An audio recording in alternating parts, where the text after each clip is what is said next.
బిజీగా ఉన్నారేమో, ఆ యామిని పక్కనుందేమో అనుకుంటూనే ఫోన్ సర్లే అని కూరుకుంటుంది. రాజు ఏకంగా సూటు బొట్టు వేసుకుని డైరెక్ట్గా ఆఫీస్కి వెళ్ళిపోతాడు. ఆఫీస్కి వెళ్ళి శృతిని కంగారు పెట్టేసరికి శృతి కాస్త కావ్యకు ఫోన్ చేస్తుంది. ఏమంటున్నావు శృతి అనగానే, అవును మేడం, రాజ్ సారు డైరెక్ట్గా ఆఫీస్కి వచ్చేసారు, స్టాఫ్ అందరితోనూ మీటింగ్ ఏర్పాటు చేయమంటున్నారు మేడం అని చెప్పనేసరికి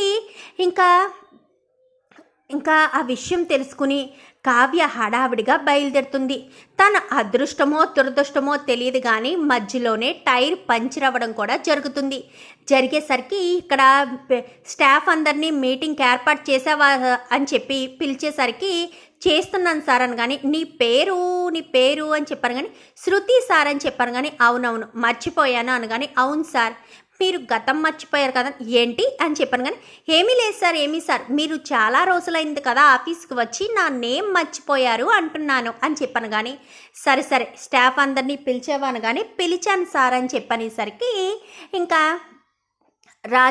రాజ్ అయితే మీటింగ్ దగ్గరికి వస్తాడు. హాయ్ స్టాఫ్, ఎలా ఉన్నారు అని చెప్పాను కానీ, మేము బాగున్నాం సార్, మీరు ఎలా ఉన్నారు, మీరు మళ్ళీ మా కళ్ళ ముందుకి ఇలా రావడం చాలా సంతోషంగా ఉంది అని చెప్పనేసరికి, నిజమా, సరే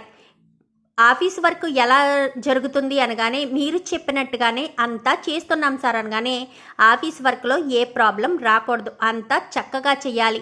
ఈ స్వరాజ్ గ్రూప్ ఆఫ్ కంపెనీకి మంచి పేరే తీసుకురావాలి అని చెప్పి రాజ్ కాస్త చెప్పేస్తాడు. చెప్పేసేసరికి సరే సార్ అని చెప్పి అందరూ ఎవరి పనుల్లోకి వాళ్ళు వెళ్ళిపోతారు. రాజు ఆఫీస్కి వచ్చాడన్న విషయం రుద్రాని కాస్త, వాడు రాజ్ కాదు అని తెలియాలి కదా, సో రుద్రాని కాస్త వేరే వాళ్ళకి చెప్పేస్తుంది. అంటే రాజు బతికే ఉన్నాడు, ఆఫీస్కి వచ్చాడు అన్న విషయం చెప్పేసేసరికి వాళ్ళు కాస్త ఆఫీస్కి వస్తారు. హాయ్ రాజ్ సార్ అని చెప్పనేసరికి, హాయ్ చెప్పండి అని చెప్పనేసరికి, ఎలా ఉన్నారు సార్, చాలా లాంగ్ టైం మీరు ఆఫీస్కి వచ్చి కదా అని చెప్పాను కానీ, అవును కొంచెం హెల్త్ ఇష్యూస్ వల్ల రాలేదు అని చెప్పాను కానీ, అవును సార్ కావ్య మేడం చెప్పారు అని చెప్పనేసరికి, ఓకే ఇప్పుడు ఎందుకు వచ్చారు అని చెప్పనేసరికి, సార్ మీతో ఎప్పటి నుంచో ఒక ప్రాజెక్టు చేయాలనుకుంటున్నాము అని చెప్పాను కానీ, ప్రాజెక్టా, ఏం ప్రాజెక్టు అని చెప్పనేసరికి, అది 100 crores ప్రాజెక్ట్ సార్ అని చెప్పాను కానీ, అవునా సరే కావ్య కూడా వచ్చాక కావ్య నేను కలిపి డీల్ చేస్తామనగానే, ఏం పర్వాలేదు సార్ మేము వెయిట్ చేస్తాము అని చెప్పనేసరికి ఇంకా ఈలోపు కావ్య కాస్త గబగబా లోపలికి వస్తుంది. హాయ్ సార్ అని చెప్పాను కానీ, మీకోసం వెయిట్ చేస్తున్నాం మేడం, రాజ్ సారు మీకోసమే వెయిట్ చేస్తున్నారు, 100 కోట్ల ప్రాజెక్ట్ తీసుకొచ్చాము, ఆ ప్రాజెక్ట్ని రాజ్ సార్ హ్యాండ్ వర్క్ చేయాలన్న ఉద్దేశంతోనే మేము వచ్చాను మేడం అని చెప్పనేసరికి, మేము ఇక్కడికి రాజ్ సార్ ఆఫీస్కి వచ్చారన్న విషయం మీకెవరు చెప్పారు అనగానే, రుద్రాణి గారు ఫోన్ చేసి చెప్పారు మేడం, రాజ్ సార్ ఆఫీస్కి వెళ్ళారు అని చెప్పి, అందుకనే ప్రాజెక్టు తీసుకుని సరాసరి ఇక్కడికి వచ్చేసాము. ప్రాజెక్ట్ విషయం ఆవిడకి ఏమైనా చెప్పారని, నో మేడం, ఇక్కడే రాజ్ సార్కే చెప్పాము, రాజ్ సారు మీరు వచ్చాక ఆలోచిద్దామని చెప్పారు, ప్లీజ్ మేడం రాజ్ సార్కి మీరే చెప్పండి అనగానే,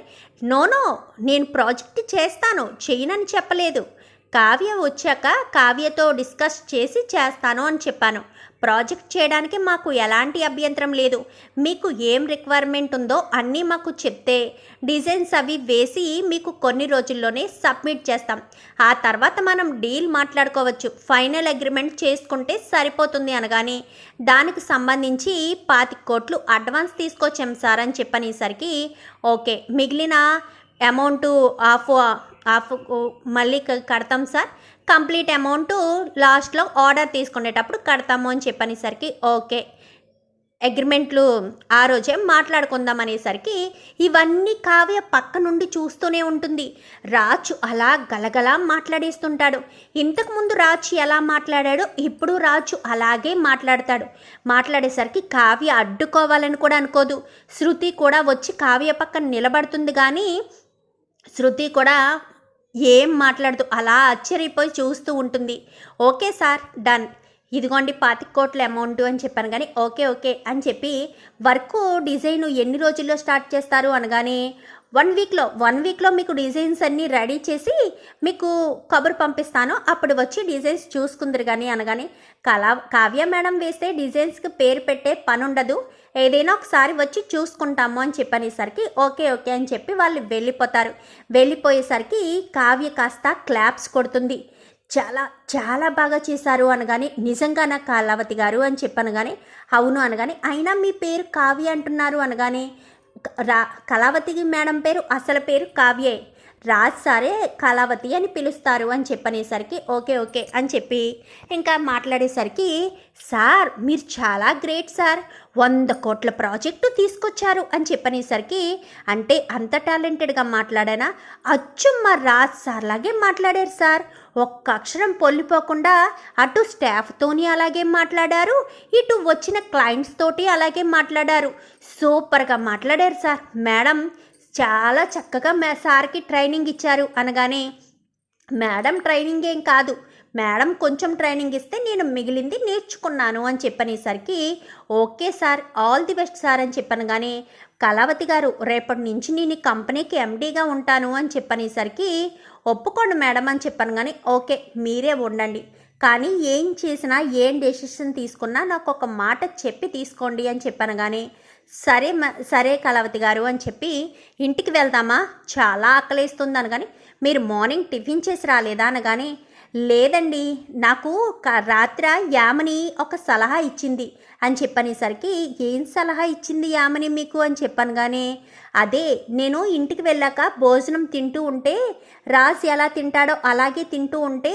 ఇలా తింటున్నావేంటి బావా అని అడిగింది, అప్పుడు మీరు నన్ను అడిగిన హెల్ప్ గురించి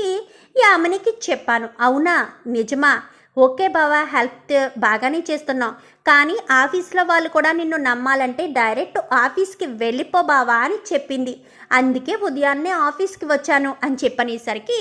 ఒక్కసారిగా కావ్య షాక్ అవుతుంది, ఏంటి యామిని చెప్పినందువల్ల మీరు ఆఫీస్కి వచ్చారా అని చెప్పాను కానీ అవును అని చెప్పనేసరికి సరే అయితే పదండి అని చెప్పి టిఫిను మీ ఇంట్లో చేద్దామా అని చెప్పాను కానీ మా ఇంట్లోనా, హో ఎస్ పదండి, ఇంటికి ఫోన్ చేసి ఆంటీని టిఫిన్ ప్రిపేర్ చేయమని చెప్తాను అనగాని సరే అని ఇంకా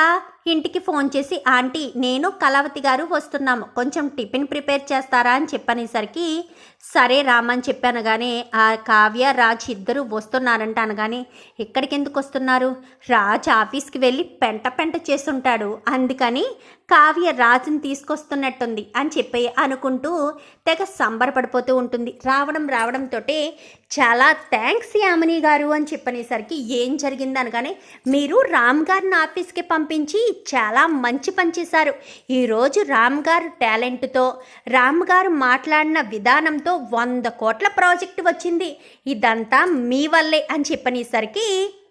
ఒక్కసారిగా షాక్ అయిపోతుంది యామిని, ఏం మాట్లాడుతున్నారు కళావతి గారు అని చెప్పాను కానీ నిజం మాట్లాడుతున్నాను, 100 కోట్ల ప్రాజెక్టుకి రామ్ గారి సంతకం పెట్టి ప్రాజెక్ట్లో 25 కోట్ల అడ్వాన్స్ తీసుకున్నారు, రామ్ గారు చాలా గొప్ప వ్యక్తి, ఇలా మాకు ఈ ప్రాజెక్టు రావడానికి కారణం మీరేనంట కదా, మీరు రామ్ గారిని ఆఫీస్కి వెళ్ళమని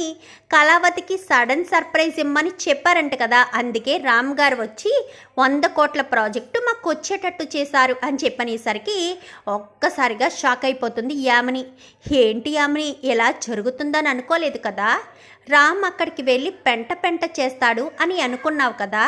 అందుకే కదా నువ్వు ఉదయాన్నే నాకు కూడా చెప్పకుండా ఆఫీస్కి వెళ్ళమని చెప్పావు, నీ వేలుతోటే నీ కన్ను పొడిచినట్టుగా జరిగింది చూసావా, అక్కడ ఉన్నది నా భర్త, గతాన్ని మర్చిపోయినా ఆయన మాత్రం ఏ ఆలోచనలు మర్చిపోలేదు, ఆయన ఎలా మాట్లాడారంటే నేనే ఆశ్చర్యపోయాను, రేపు మీటింగ్లో కూడా అలాగే తేల్చేస్తారు, నీ పని ఆ సిద్ధార్థ్ పని ఇద్దరు పని డమాలే, అర్థమవుతుందా, ఫోన్ చేసుకుని ఆ రుద్రాణి గారికి కూడా చెప్పు, ఆవిడ నువ్వే కలిసి కదా ఎంత ప్లాన్ చేశారు అని చెప్పనేసరికి ఒక్కసారిగా షాక్ అవుతుంది యామిని, ఎందుకంటే అప్పటి వరకు రుద్రాణి అన్న విషయం తెలియదు, కానీ ఎందుకు తెలిసిందంటే ఎప్పుడైతే రుద్రాణి గారు ఫోన్ చేశారన్న విషయం చెప్పిందో అప్పుడే అర్థమైపోతుంది, ఎందుకంటే యామినియే ఆఫీస్కి పంపించింది కాబట్టి యామినియే చెప్పుంటుంది, అందుకే క్లయింట్స్కి ఫోన్ చేసి చెప్పింది అన్న ఉద్దేశానికి వచ్చేస్తుంది కావ్య. అయితే చూద్దాం మరి రాబోయే ఎపిసోడ్స్లో ఈ రకంగానే జరిగి యామిని, రుద్రాని, సిద్ధార్థకు దిమ్మ తిరిగేటట్టు